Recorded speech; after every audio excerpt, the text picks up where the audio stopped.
Oi, oi! Hoje nós vamos iniciar aqui nesse projeto online do Instagram, o projeto solidário Quem Cuida de Mim?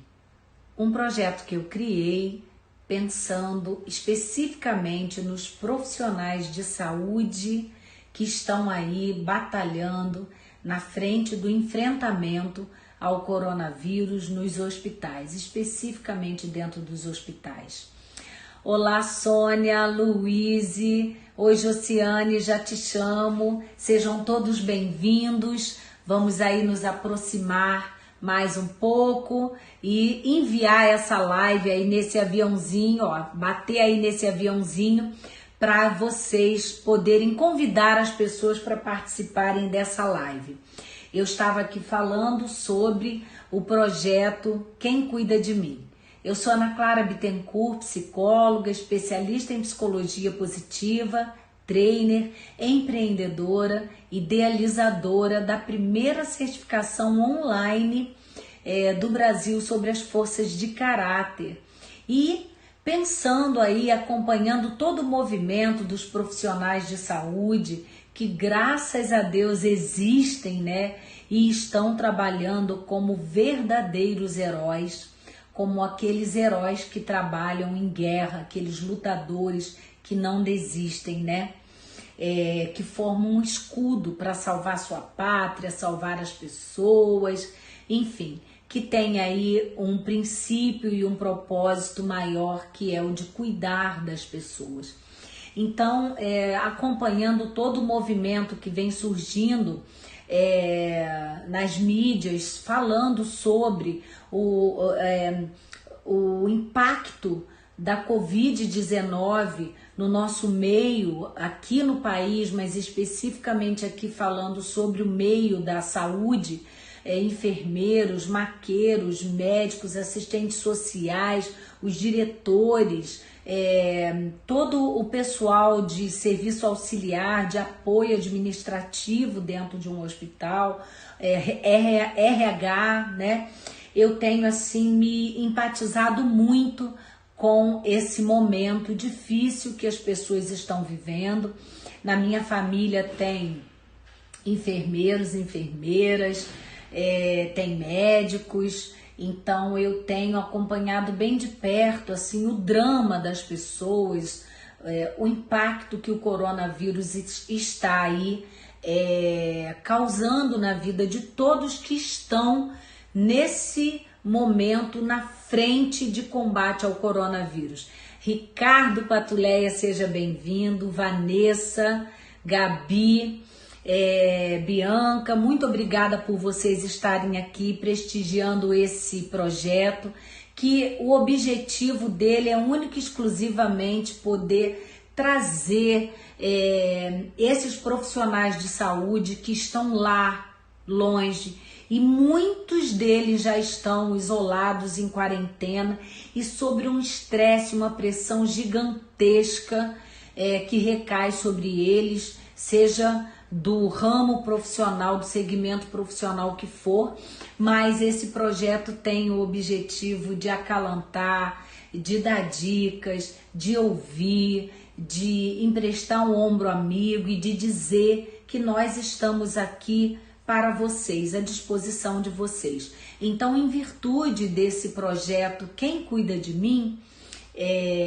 eu disponibilizo o meu direct para que você, profissional de saúde que esteja querendo conversar, desabafar, pedir uma dica de como você pode fazer, que eu, Ana Clara, estarei à disposição para combinar um momento e conversar com você, te ouvir e deixar com que você fale, desabafe, e no que eu puder te dar um apoio psicológico, eu estarei à disposição. Então, gente, bora apertar nesse aviãozinho aí para vocês divulgarem esse projeto, que é um projeto do bem. Todo e qualquer apoio psicológico que eu fizer será gratuito durante todo o tempo da quarentena para qualquer profissional de saúde que queira conversar comigo. Eu sei que esses profissionais, na grande maioria, não me conhecem, mas ao conversar comigo vão poder me conhecer. Então agora eu vou chamar aí, vou enviar aqui um convite para Josiane entrar. Ela é a minha convidada especial desse projeto. Eu fiz questão de iniciar esse projeto com uma psicóloga, né? Porque hoje o profissional da psicologia está sendo essencial para ajudar, para apoiar esses profissionais de saúde. E eu também estarei aqui para Josiane. Então vou mandar aqui um convite para ela. Vamos lá, Josiane. Josiane, minha amiga da faculdade. Vamos aguardar um pouquinho. Por enquanto, Luísa, por enquanto eu estou sim me disponibilizando para atender aos profissionais de saúde que demandarem essa necessidade. Mas dependendo da situação, você pode entrar em contato comigo e se eu puder eu vou te orientar de alguma maneira, tá bom? Seja bem-vinda, Laura, Paula. Vamos lá, vamos aí divulgar essa live enviando esse aviãozinho que tá logo aí embaixo para que as pessoas possam ter acesso a tudo que a Josiane vem trazer aqui pra gente. Tô aguardando um pouquinho a Josiane aparecer aí. Eu já enviei para ela o convite, olha ela aqui. Agora é só se conectar. Vamos aguardar um pouquinho aí e aperte os coraçõezinhos, porque cada vez que você aperta o coraçãozinho, essa live bomba e o Instagram entende que essa live está sendo vista por muitas pessoas. Oi, Josiane, seja muito bem-vinda aqui no meu projeto. Obrigada por você aceitar esse convite. Eu sei que você também está aí numa batalha ultimamente, né? Uma batalha boa, né? Mas muitíssimo obrigada por você estar aqui. Imagina, eu que agradeço o convite, agradeço a lembrança, né? Agradeço você estar abrindo esse espaço, e não só para mim, mas eu acho que para essa divulgação, né? Para a gente poder estar discutindo num contexto tão duro, tão impensado, tão impactante, né? surreal até da nossa vida. Né? E como as pessoas estão sofrendo com isso. Então, além do meu agradecimento por estar aqui dividindo esse momento contigo, fica aqui meus parabéns pela tua iniciativa. Obrigada. Acho que não poderia ser diferente, né? Você sabe que eu também já participei, já trabalhei aí em hospital, já fui psicóloga hospitalar por um tempo, até que a vida acabou me levando para outros caminhos e eu saí desse ambiente. Mas é um ambiente que eu sempre tive ligada, porque eu sou mulher de médico, eu tenho amigos que são médicos, então estou sempre nesse contexto, né? E tenho aí a querida Elisa no meu coração como uma grande mestra na minha vida. Então, Josi, queria que você se apresentasse aí para os nossos convidados, para os meus que não te conhecem, te conhecerem, você falar um pouco sobre o que você faz, como é seu trabalho. Conta um pouquinho de você para nós. Bom, eu sou psicóloga há mais de 25 anos, né? Então tem aí uma estrada longa de dedicação e de paixão pela profissão, né? Trabalho em hospital já há quase 20 anos. E nesse mesmo período eu sou presidente da Unifop, né? Eu tenho me mantido presidente da Unifop ao longo desses anos. A Unifop é uma cooperativa de trabalho, de psicologia e nutrição, fonoaudiologia, fisioterapia, né? Uma cooperativa de saúde mental e reabilitação. Então a gente tem vários profissionais fazendo parte aí da cooperativa. Hoje nós somos 130 profissionais. Um grupo que cresceu ao longo desses 20 anos. E a minha prática no hospital começou com a Elisa, como você colocou, na minha prática como psicóloga, porque minha vida sempre cursou com hospitais. Eu passei boa parte da minha vida dentro de hospitais, e com a psicologia foi através da Elisa Amélia. né? Uhum. E tenho um carinho enorme por tudo que eu aprendi com ela, pela paixão pela profissão que ela tem e transmite, contagia, né, a gente com isso. É E aí, ao verdade. longo desses anos, eu tive a oportunidade de aprender muita coisa, né, de me modificar enquanto ser humano nesse contato com o sofrimento, com a dor dos outros, né? A Uhum. gente aprende muito com os nossos pacientes, isso é uma verdade. Nossa, Seja isso é no uma escola. consultório, exatamente, seja no consultório, seja no hospital, né? A prática do hospital ela é uma prática diferente da prática clínica de consultório, porque a gente lida com uma urgência, com um sofrimento muito ímpar na vida das pessoas. E no consultório a gente tem tempo. No consultório você trabalha o seu paciente ao longo de um tempo, né? Você segue Uhum. uma condução de tratamento. No hospital você não tem esse tempo, né? As coisas no hospital acontecem ali, naquele momento. Então a atuação do profissional tem que ser muito pontual e muito precisa, né? Você está lidando com uma situação de sofrimento muitas vezes extrema, né? Com situação de perda, de iminência da perda da própria vida, às vezes, né? Quando você está Sim. ali no contato com o paciente ou quando você está com o familiar na situação de perda de alguém amado, de alguém querido. Então, são situações de sofrimento muito extremas. E a gente tem a possibilidade de fazer diferença na história de vida das pessoas. Isso, para mim, é o que mais me, me gratifica nesse trabalho do hospital, né? Você saber que, de alguma maneira, você pode amenizar o sofrimento da pessoa naquele momento que é tão ímpar. E uma coisa que a gente fala, eu trabalho com cuidado paliativo também, né? Tenho aí esse estudo, esse envolvimento com o cuidado paliativo.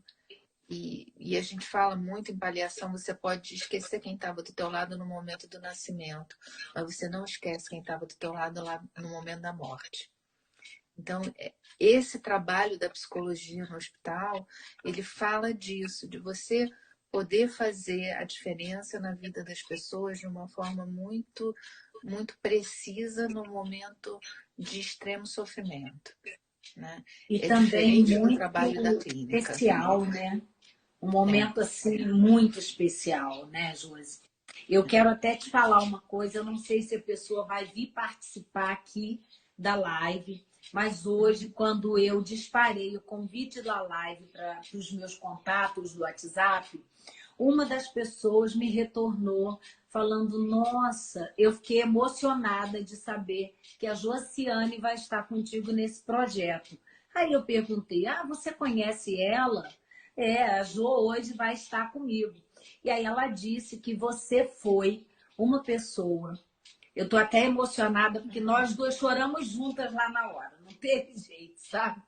Ela disse que você foi ímpar no adoecimento da mãe dela e que Bacana. você, ali naquele momento, não podia deixar de te dar esse feedback, porque ela não teve essa oportunidade, essa minha amiga. Ela disse que ali, naquele momento, que ela estava mal, que a mãe mal, e que a psicóloga da mãe não estava presente, que você foi ímpar na sua atuação, na sua gentileza, na bondade com que você acolheu o sofrimento de ambas.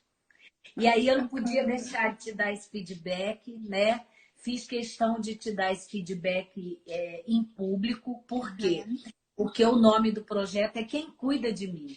E você que uhum, está lá como profissional psicóloga também precisa ser cuidada. Então, uma massagem no ego, uma massagem tão uhum. carinhosa como essa que eu ouvi hoje falando de você, eu não podia deixar de te dar essa mensagem, de ser aí o veículo para você se Sim. sentir com o coração aquecido de que você está no lugar certo. E me senti mesmo, assim, agradeço por você ter trazido esse feedback e mande meu abraço, assim, eu fico... É uma das coisas que realmente me gratifica muito no meu trabalho. Uhum. E não vem à toa isso. Não vem à toa. As escolhas que a gente faz na vida não vêm à toa, né? E Não, né? tem uma fala do Jung que eu acho que é muito, muito, muito preciosa. Você não pode levar o seu paciente por caminhos que você não viveu, que você não percorreu, né? Então, não é à toa essa minha escolha profissional, né? Vem Aham. de um sofrimento, vem de um calejamento. Então, quando Sim, eu sei que eu, de alguma maneira, consegui amenizar o sofrimento e fazer com que as pessoas encontrem recursos para enfrentar um momento tão doído na vida, eu realmente me sinto gratificada e agradeço por você ter trazido esse feedback, porque de fato é, preenche, né, estimula, motiva e fortalece a gente nessa com caminhada. certeza, com certeza. Imagina assim, é muito interessante, Ju, a sinergia da vida, né? Uhum. Essa é uma garota, uma pessoa que eu conheci tem aí 2 anos, mas a gente assim estreitou muito e tem muitas afinidades. Ela é uma pessoa ótima, muito bacana mesmo. E eu acompanhei por tabela o adoecimento da mãe. E ela foi internada exatamente na unidade onde você apoia, trabalha. E a gente conversando, e aí ela me contando a história da mãe, eu fiquei a par de todo o processo da história, mas ela não tinha me contado esse detalhe, não sei por que motivo, né? E aí, quando ela ligou, nós duas, e linkou seu nome, ela disse tudo isso sobre você. Eu acho que isso, assim, às vezes vale muito mais do que o salário que a gente ganha, Ou, do que os livros que a gente compra, uhum, né? uhum. E quantos profissionais de saúde, nesse momento, estão precisando ouvir um feedback positivo dessa maneira, Isso é né? Eu verdade. imagino que para você que esteja dentro de um hospital não deva estar sendo nada fácil lidar com esse momento, que é muito atípico de tudo que a gente vinha vivendo, né? As crises são É. momentos atípicos na nossa vida, né? A gente está. O que a gente está vivendo hoje, nenhum de nós tem referência. Sim. Não, não tem. Ainda A não gente não. passamos por isso, é. Não. E ainda estamos atravessando. Quer dizer, a gente está numa situação em que as próximas semanas podem se mostrar muito difíceis. Sim. Né?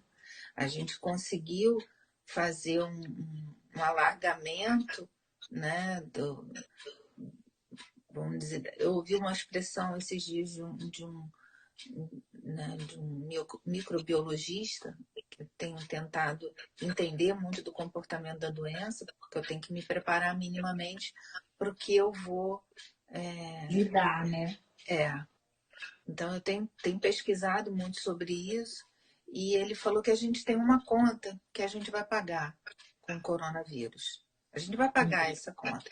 A questão é se nós vamos parcelar em longas prestações, uma longa prestação, ou se a gente vai pagar em 2, 3 parcelas, que é o Uhum. perigo a questão da curva que se fala muito. A gente vai estender para ser uma curva mais suave ou a gente vai ter um pico. A conta a gente vai pagar de qualquer maneira, a Sim, é contaminação vai nossa, né? acontecer.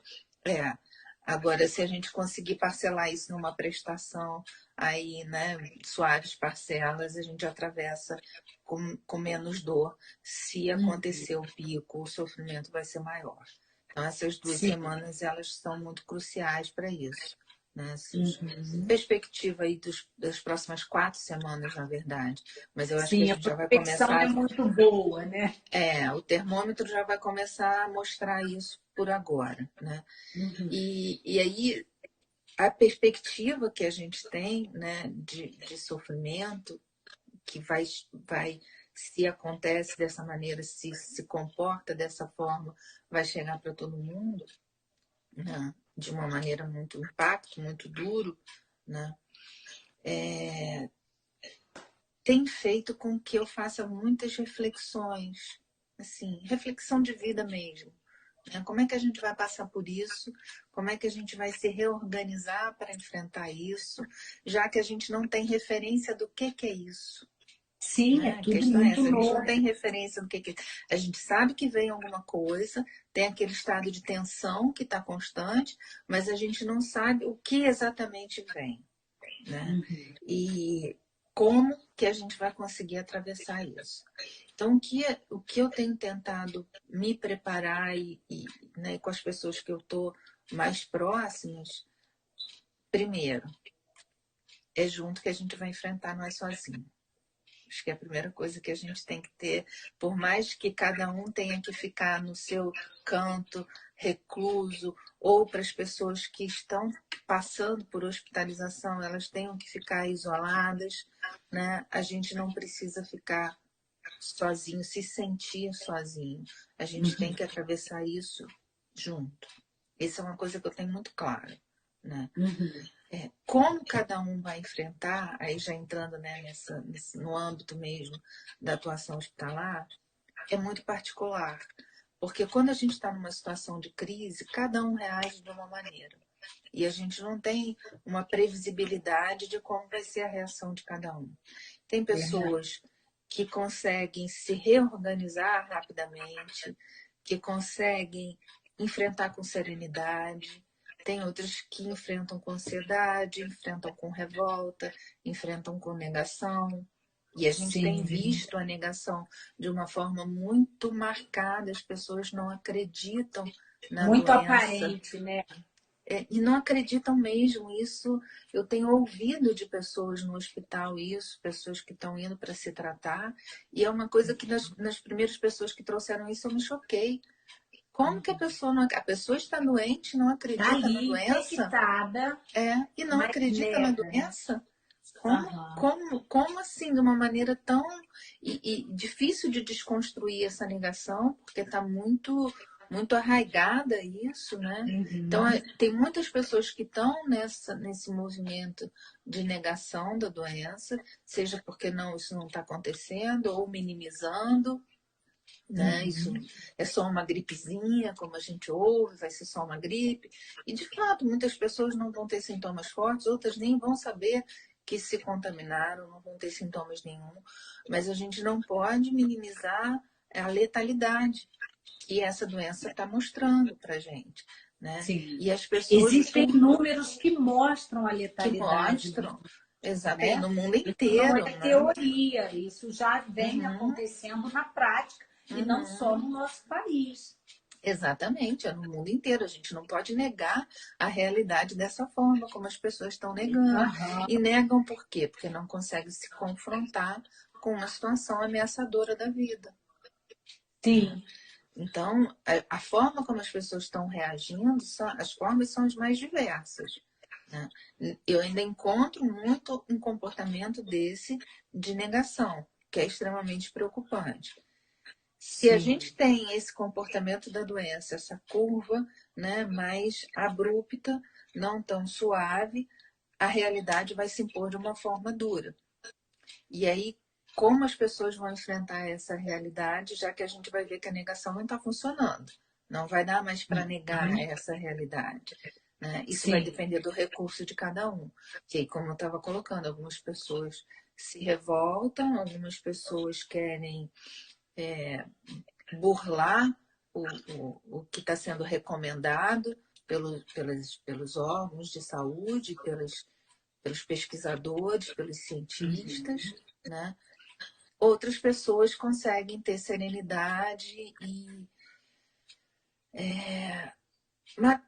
maturidade não é a melhor maneira, talvez inteligência emocional para enfrentar isso. Sim, eu ia falar inteligência isso, emocional de estruturação mesmo de inteligência emocional para lidar com esse momento, né? Que é uma outra verdade, uma outra interpretação dos fatos, né? Numa projeção que eu tenho visto e que eu acredito muito. A gente vai enfrentar isso não pelos nossos recursos materiais, mas pelos nossos recursos emocionais.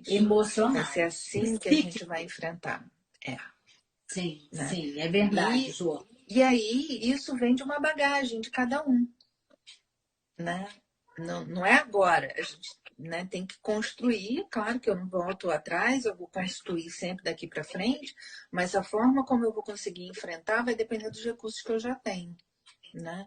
E do meu modus operandi dentro de situações de crise. Cada um sabe mais ou menos como reage. Isso aí. Eu costumo dizer, ainda ontem na live que eu fiz com a minha amiga Verônica Rodrigues, que está aí, né? A gente estava falando sobre autoestima ontem, que é um tema mega importante, que é muito interligado aí na inteligência emocional. E nós estávamos falando sobre como que nós podemos olhar na nossa história, na nossa trajetória de vida e ver o quanto que nós acertamos. E às vezes a pessoa acha que ela erra mais do que acerta porque tem uma autoestima baixa, porque é pessimista. E agora, quando você falou que nós podemos olhar para trás, né, e ver a nossa bagagem, esse é um momento, os momentos de crise exigem isso da gente. Que a gente olhe para trás e veja o que a gente aprendeu com outras situações. E aí reedita, coloca aquilo em prática, faz um envelope, um embrulho melhor daquilo, cuida melhor daquilo, mas é preciso reconhecer em quais situações você já agiu sob pressão, sob muita tensão, quais situações você se sentiu na berlinda, no perigo, e ainda assim você conseguiu agir de modo inteligente para conseguir se safar e se ver livre daquela situação. Então, isso faz total sentido, né? Você buscar Bom é em que a gente você aprende. aonde você funcionou. E o bom é que a gente aprende. Né? A cada Aham. situação de sofrimento, a gente se fortalece um pouquinho e a gente se aprimora um pouquinho naquela capacidade de enfrentamento. Isso também é uma verdade. Né? E a gente Segundo, pode falar. também com a experiência alheia. Isso eu não preciso eu própria ter Modelando. vivido. Exatamente. Porque às vezes a pessoa não tem, por exemplo, sei lá, não tem a habilidade de achar soluções para os problemas quando eles acontecem. A pessoa precisa de um tempo para processar, né? Mas ela pode modelar uma pessoa que faz isso com mais facilidade. E aí, a partir disso, desenvolver a inteligência emocional. É ver como as pessoas funcionam. Você quer ver um exemplo prático, básico disso? Você para pensar em alguém que você ouviu que foi vítima do Covid e como essa pessoa estava agindo, como que ela estava funcionando, se ela se infectou por descuido próprio. Vamos falar sobre a negligência e a negação, né?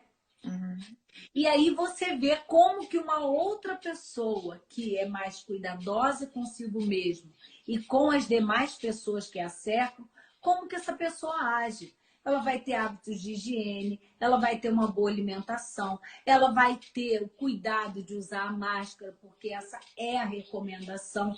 E isso é ter inteligência emocional, praticar o autocuidado também faz parte da inteligência emocional e a empatia, que é fundamental.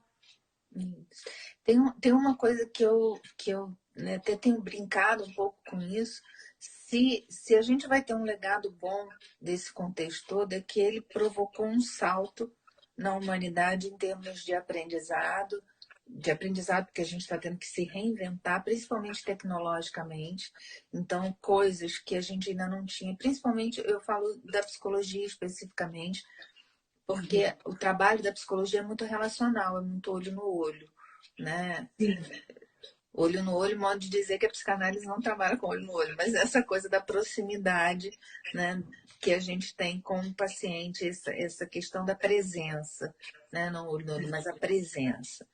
E esse contexto de isolamento social fez com que a gente modificasse, né? O Conselho de Psicologia já vinha regulamentando a prática do atendimento online, estruturando isso há um tempo, mas com a situação do Covid isso deu um salto, né? Nos deu um Sim, empurrão muito para rápido. frente e a gente está tendo que aprender a lidar com as tecnologias da informação e da comunicação de uma hora para outra.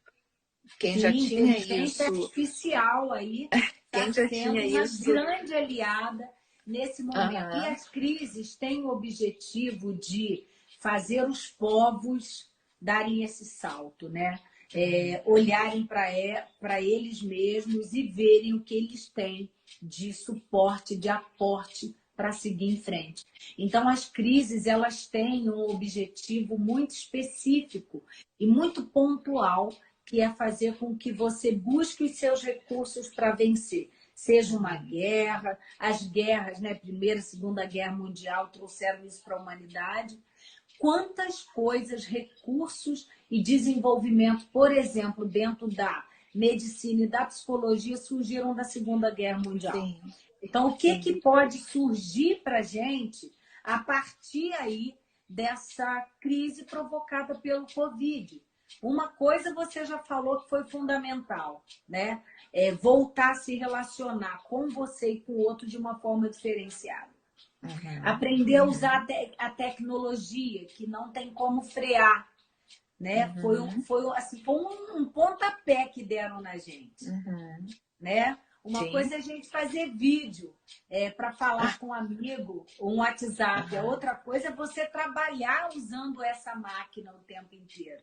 Isso é diferente. Né? Você fazer o vínculo com o seu paciente através do celular. Você já tem. Ontem eu recebi um paciente de primeira vez, né? E você conseguir se transportar através dessa telinha para fazer uma relação de rapport com aquela pessoa que está ali te pedindo socorro. Agora, Jô, falando da tua prática ali diária mesmo, você teve algum momento que assim te impactou maciçamente, impactou muito? Agora ou ao longo da história? Agora, nesse momento do Covid, da Covid. Eu tive algumas. Eu vou dizer que eu tive algumas situações, aliás, várias situações que me chamaram a atenção e que me botaram para refletir, né? Estou o tempo inteiro pensando e repensando as situações. E aí a gente consegue ver, nesse contexto, o melhor e o pior da humanidade, do ser humano. Né? Nesses momentos você vê coisas maravilhosas e você vê coisas que você pensa assim, tenebrosas. Como pode ser humano ter uma atitude dessa, ser tão autocentrado nesse nível, né, de desconsiderar completamente as pessoas que estão à volta? Mas vamos falar das coisas boas, né? Que eu tenho As pessoas estão percebido que precisando são ouvir essas. coisa boa, né? E coisas boas que vêm de momentos. O que mais, na minha prática de hospital, de modo geral, o que mais me sensibiliza no dia a dia do hospital é como uma pessoa, no momento de extrema dor, consegue ser gentil com o outro. Ah, que bacana te ouvir falar. Isso é uma coisa que eu sempre que eu me deparo com uma situação dessa me emociona, me impacta positivamente de uma maneira que eu trago para mim e que guardo, né? E nessa situação do Covid, da Covid, do coronavírus, eu presenciei algumas situações assim de pessoas enfrentando a perda. E veja, a gente tem convivido com pessoas que perdem mais do que um familiar ao mesmo tempo por conta da doença. Que a gente não. Isso aqui em Petrópolis. Eu não estou falando de notícia de televisão. Eu estou falando de situações que eu acompanho. Pessoas que perdem mais. Que perderam mais do que um membro da família para a doença. E como você vai comunicar, porque aí entra o benefício da tecnologia da comunicação, né, nesse momento, porque as pessoas que estão com Covid estão em isolamento social, isolamento dentro do hospital, né? A gente fala do isolamento social do lado de fora, mas elas estão ali em precaução de contato, isoladas, e só entra o profissional que vai fazer o cuidado dela e ainda todo paramentado. Ela não consegue ver nem as feições daquela pessoa que está ali prestando assistência para ela. né? Sim, verdade. Em algumas situações, ela consegue ter o celular e manter contato com os familiares. Em outras situações, nem isso. A pessoa está ali completamente confinada, isolada, sozinha. E dentro desse contexto, com uma doença potencialmente ameaçadora da vida dela, ela se depara com o óbito de algum familiar. E aí você fica, primeiro isso gera um impasse, contar neste momento ou não contar, em que momento contar, né? Como dar essa notícia e que reação essa pessoa vai ter, como você vai conseguir ajudar essa pessoa a se reestruturar e a enfrentar esse momento extremo. Na solidão, porque aquela pessoa vai estar ali sozinha com a dor dela. Sim, né? sim. E aí, nesse momento, você encontra pessoas que te agradecem, pessoas que agradecem o cuidado que estão recebendo. Isso Isso é de sempre que eu arrepiar, fiquei arrepiada agora. Sempre que eu vejo alguém numa situação dessa, a pessoa vem e me agradece, ou a família, depois do óbito, vem e traz um chocolate para a equipe, né? Ou faz uma cartinha de agradecimento.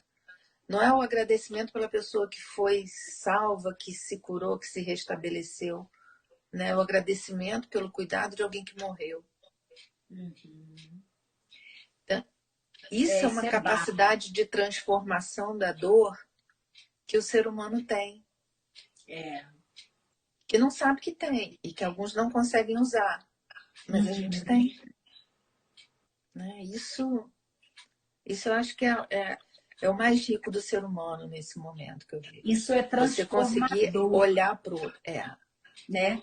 Para o profissional que está ali, seja de que setor ele for, de serviço que ele prestar.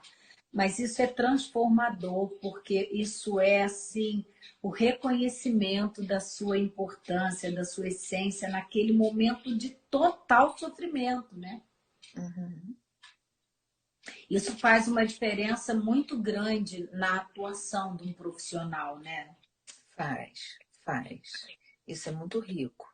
Sim, pra gente que tá lá, é o que você falou, não paga a conta, né? Não. Mas te preenche de uma tal forma que não tem dinheiro que compense ou que aproxime de um sentimento desse de gratidão que a gente experimenta. É verdade. É verdade. Jô, na sua atuação dentro do hospital, você atua somente com os pacientes ou você também dá suporte para a equipe? Em linhas gerais, a gente atua com paciente familiar. Com a equipe, a gente ajuda no foco com o paciente. Então, você tem a interface com a equipe. Por exemplo, a gente tem um paciente que você tem que comunicar uma notícia difícil. Né? Uma notícia de um falecimento, um diagnóstico de uma doença grave.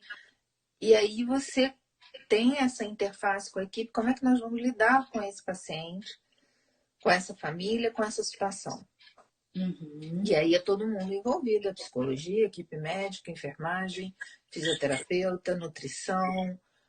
É todo mundo ali pensando qual é a estratégia para a gente lidar. Então você tem essa interface com foco na doença, no paciente, na família, no enfrentamento desse momento. No geral, né, a atuação fica com os outros profissionais nesse nível.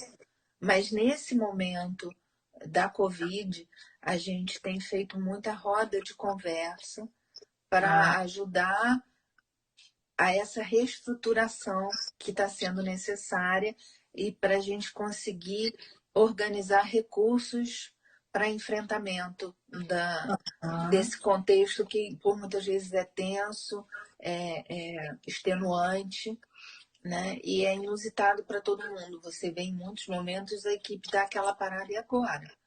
Né? Como é que a gente vai lidar com essa situação? O que a gente precisa fazer aqui? Né?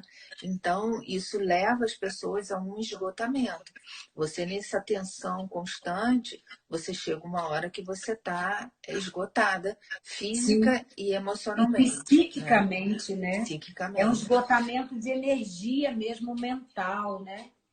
Isso, e aí a gente tem feito essas rodas de conversa, que é um momento de fala, é um momento de troca, né? É um Desabafo. momento de desabafo, é um momento da gente se recompor e ganhar um fôlego, É o né? E cafezinho, aí né? É o é o intervalo do e cafezinho, né?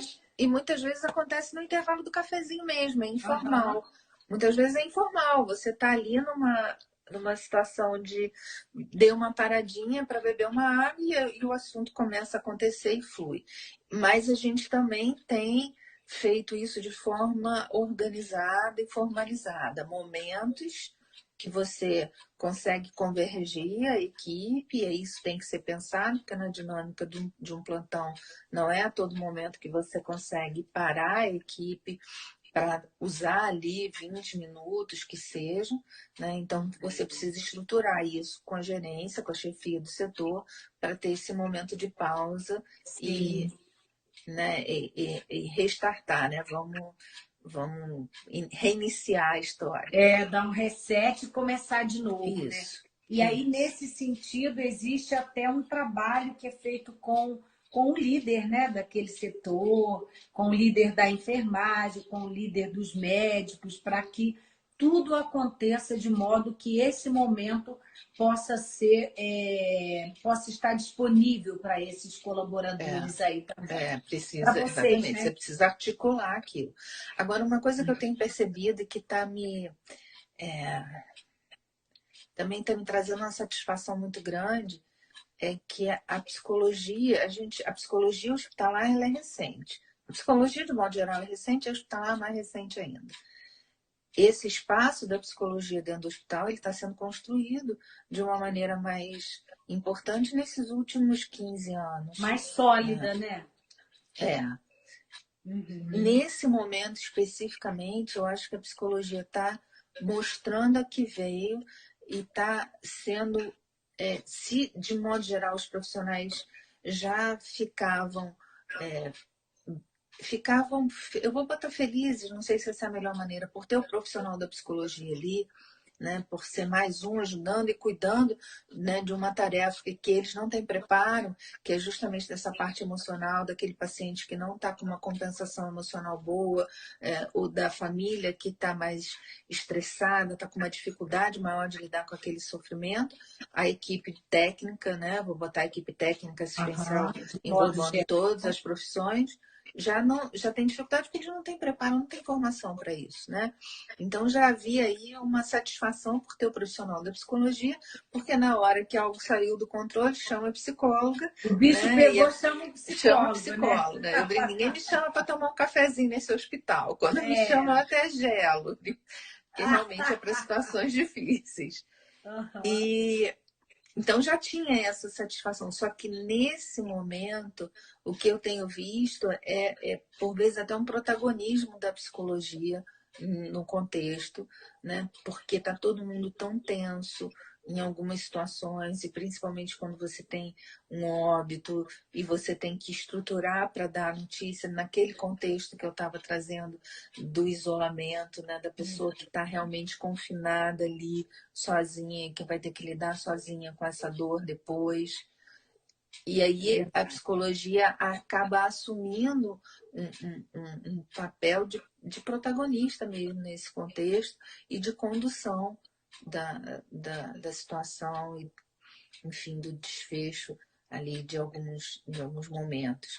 E isso tá sendo muito gratificante, porque o que está acontecendo com isso? Você está criando liga entre os profissionais, né? Então, eu percebo hoje a equipe muito mais, dos locais que eu trabalho, a equipe muito mais Conectado. entrosada, conectada. Exatamente. Olha que bacana, né? Eu acho que assim é isso que a gente precisa enxergar e precisa mudar a nossa mentalidade no sentido de ressignificar uma crise, né? Por acaso essa é a crise provocada pela Covid, mas quanta coisa boa está acontecendo apesar da coisa ruim. E isso Uhum. sempre aconteceu na nossa vida, no nosso caminhar. Coisas boas acontecem paralelamente às coisas ruins. E a gente poder mudar o nosso olhar, o foco, ajustar a nossa lente interna para observar que sim, apesar de toda dor, sofrimento, angústia, perdas e uma visão de futuro próximo, um pouco assim, obscurecida com tudo que está acontecendo, se a gente olhar bem pertinho da gente, a gente vê que tem coisa muito bacana acontecendo, né? Como essa, como a ascensão de uma profissão que por muitos anos à frente ainda será muito necessária. Por quê? Porque as pessoas precisam desenvolver inteligência emocional para lidar com as máquinas, para lidar com o mundo VUCA que a gente está aí na nossa frente, que ele é volátil, ele é inseguro, complexo, dinâmico à beça e incerto, né? E uma crise traz essa incerteza para a gente. Então, quando você diz da importância desse profissional para fazer essa conexão, cada vez mais eu me apaixono pela psicologia, por quê? Porque a gente ajuda, né? A gente é instrumento de conexões da pessoa com ela mesma, da pessoa com o mundo, da pessoa com o outro, da pessoa com as coisas. Então, assim, é muito bom saber que na minha cidade, né, Petrópolis, tem profissionais como você que estão aí acompanhando esse momento no dia a dia. Eu recebi um feedback de uma pessoa que amanhã vai fazer uma live comigo, a Josi Silva. Ela trabalha com fisioterapia respiratória e ela falou que uma das coisas que foi um diferencial para ela num dos hospitais que ela trabalha no Rio é que, diante de tudo que está acontecendo, o setor da psicologia estruturou uma sala que recebeu o nome de Sala do Grito. Quando a pessoa, o colaborador, está naquele momento de total impacto, que não consegue ter ação para reagir diante de uma situação que exija rapidez, quando ele está muito impactado com a perda de alguém, às vezes é a perda de um colega de trabalho, né? De colega de plantão mesmo, como já aconteceu com algumas pessoas, perder seu colega ali de trabalho, de o colaborador poder ir para dentro dessa sala do grito, ter o amparo do psicólogo lá, no caso é uma mulher, uma psicóloga, e extravasar através do grito a sua dor, a sua agonia. Então, sim, eu acho que a psicologia está aí fazendo uma diferença muito grande nesse momento. E fica aí o convite, né, Jô, para os profissionais procurarem e poderem absorver e usar esse recurso que o psicólogo hospitalar, a psicologia dentro do hospital tem aí para oferecer. É procurar, não ter vergonha de pedir colo, de pedir socorro nesse momento, né?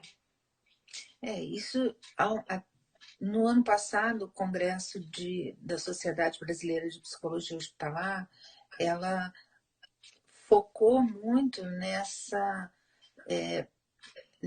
necessidade de estruturação de um cuidado para as pessoas que estão ali, né? Quem cuida de quem cuida. Então, isso foi muito falado e alguns hospitais já têm estruturados um núcleo do colaborador, vamos colocar assim, né? Você tem o núcleo do cliente, mas você tem que ter o núcleo do colaborador. Se fala muito em humanização, né? Já vinha esse discurso, é um discurso antigo, já lá do início dos anos 2000, quando o próprio Ministério da Saúde fez o Programa Nacional de Humanização, né? Tem o Humaniza SUS. Só que para você ter um atendimento, uma assistência humanizada, primeiro você tem que cuidar de quem está cuidando. Não dá para você exigir do outro aquilo que ele não recebe, que você não dá, né, numa gestão de trabalho, uma atenção humanizada para quem está ali na assistência. Não dá para você exigir isso da pessoa se você não der isso para a pessoa, né? Se ela não tiver esse aprendizado, ela não vai conseguir dar, oferecer. Isso já vem sendo, né? Já vem sendo dito, mas eu acho que agora está gritando. que é uma outra Ah, coisa que o coronavírus está fazendo, está escancarando muitas coisas que a gente até sabia, mas que não, não valorizava, não, né, não dava devida atenção. isso, né? Uma delas, essa necessidade de cuidar de quem está lá na ponta, né? Eu acho que esse carinho que os profissionais da área de saúde estão recebendo é muito bacana, é muito gratificante, é isso que você falou, reenergiza mesmo, fortalece, e vai de várias formas, esse carinho, seja do elogio, seja das palmas que eles estão recebendo, seja Sim. da pizza que algum restaurante manda entregar no meio do plantão, faz aquela surpresa para quem está lá trabalhando, de várias formas, né? Essa valorização da pessoa que está na assistência, da pessoa que está se doando pelo outro, isso está sendo muito bacana. Agora, além disso, tem uma outra verdade que o coronavírus está trazendo, que é a imprevisibilidade, que é a falta de segurança, de garantia. Né? A gente não tem Uhum. garantia de nada nessa vida e a gente precisa aprender a lidar com isso. Enquanto a Tem gente coisas não que a aprender que gente a não gente tem não tem controle algum. controle, exatamente, as pessoas se esforçam querendo ter um controle que não existe. Né? Aí adoece E, muito, né? exatamente. E essa falsa sensação de controle acaba trazendo uma pretensa segurança para as pessoas. Isso é um engodo. Né? A gente Uhum. precisa, de uma vez por todas, entender que não há garantia de nada, que eu tenho esse momento agora, o que está aqui na minha mão e só. Eu não sei o que vai acontecer amanhã, eu não sei o que vai acontecer semana que vem. Quantos planos que a gente tinha no início do ano, quantos Nossa, projetos, e de repente isso foi atravessado, né? sim, Mudou tudo, não é mais nada daquilo. E aí a gente precisa se reorganizar. Se eu fico presa nessa necessidade de controle, eu vou sofrer ai, verdade. desnecessariamente. A Sim, doença mostra isso para gente e o coronavírus está escancarando isso para gente. é verdade. A gente não tem controle sobre uma pá de coisas, né, que estão Uhum, fora da gente. A gente tem um controle, deve ter e pode alcançar um controle legal, saudável de várias coisas dentro da gente. Como pensamentos negativos, por exemplo, como atitudes destrutivas, como essa de negar uma doença que está matando milhares de uhum, pessoas, e aí você colocar o outro em risco, e às vezes o outro que se coloca em risco não é o outro lá do outro lado da rua, não. É o seu filho que está aqui do lado, é seu marido, seu companheiro, sua companheira, sua amiga, um familiar seu. Então, assim, é muito importante que a gente entenda que o controle que a gente tenta ter, né, que as pessoas buscam ter, é um controle totalmente fantasioso. E justamente por uhum, ser fantasioso é que adoece tanto. E aí, quando uhum. você é pego desprevenidamente dessa maneira, você pira. E tem muitas pessoas ficando doentes, não é só com o isolamento, né? De estar afastado de outra pessoa, mas é porque ela se isolou daquela situação de controle. Agora ela não tem mais controle algum sobre o que ela fantasiava que podia ter. A gente não tem controle sobre a vida em última instância. É, Sobre a vida e a morte, que eu quero dizer. Né? E a aham, gente está tendo que olhar para essa realidade. Eu acho que esse também vai ser um outro grande aprendizado existencial que o enfrentamento dessa doença, dessa pandemia vai trazer para a gente. Né? A uhum. gente precisa praticar empatia, que eu vi que algumas pessoas, né, de vez em quando eu olho, algumas É, pessoas estão colocando escrevem isso, aí. a gente precisa praticar a empatia, a gente precisa praticar a resiliência.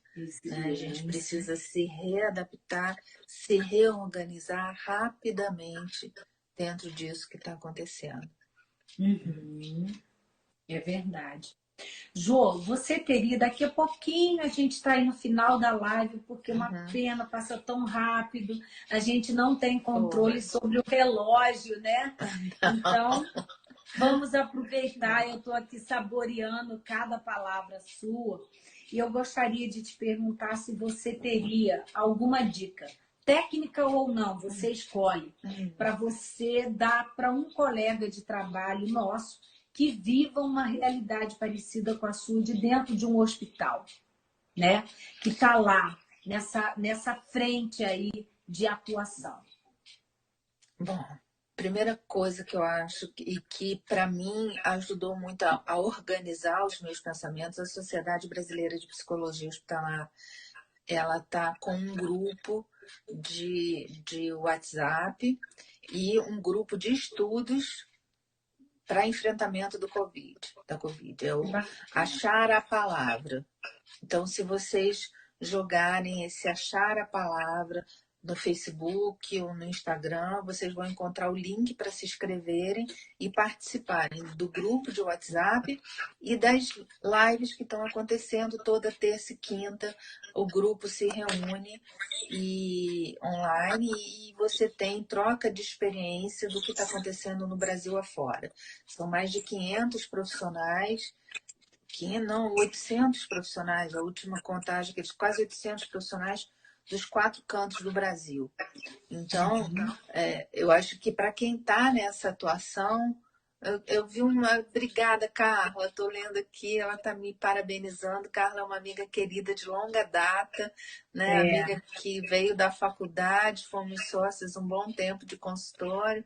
Muito feliz de te ver por aqui. E obrigada aí pela parabenização, né? Mas são mais de 800 psicólogos. É o nome do órgão que está promovendo?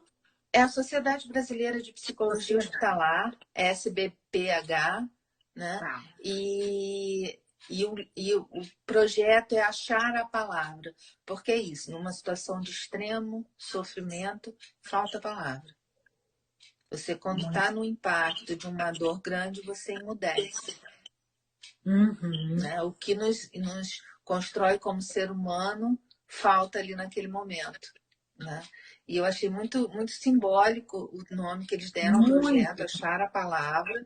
E aí a gente tem toda quarta e quinta, né? Tem discussões, tem participações especiais com psicólogos que estão acostumados a enfrentar a situação de crise, catástrofe, e estão botando a gente para pensar e se reestruturar com essa prática da psicologia hospitalar e com essa modalidade nova de uso de tecnologias da informação e da comunicação. Né? Então, a gente está tendo que se reinventar, isso está dando uma organizada e um aporte bom.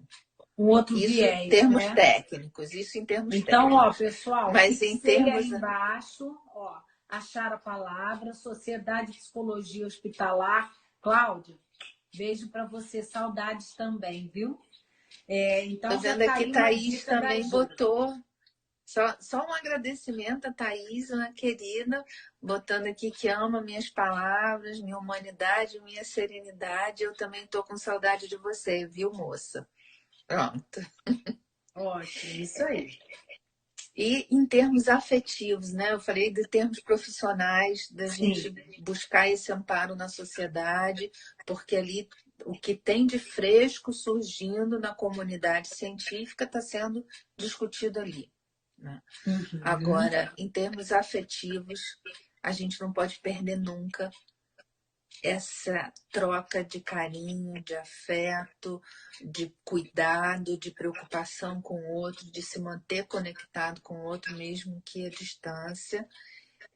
Esse carinho que a gente dá e a gente recebe nos fortalece, nos deixa com o pé no chão para a gente...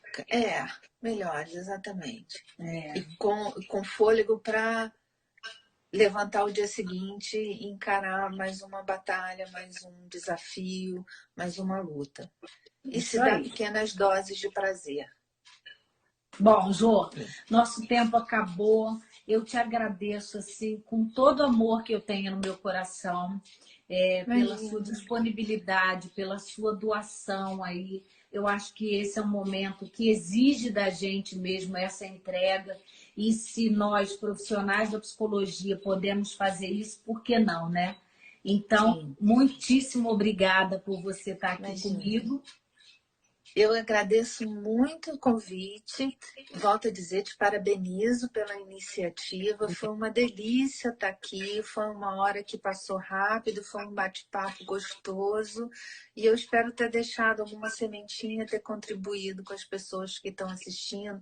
Vi várias pessoas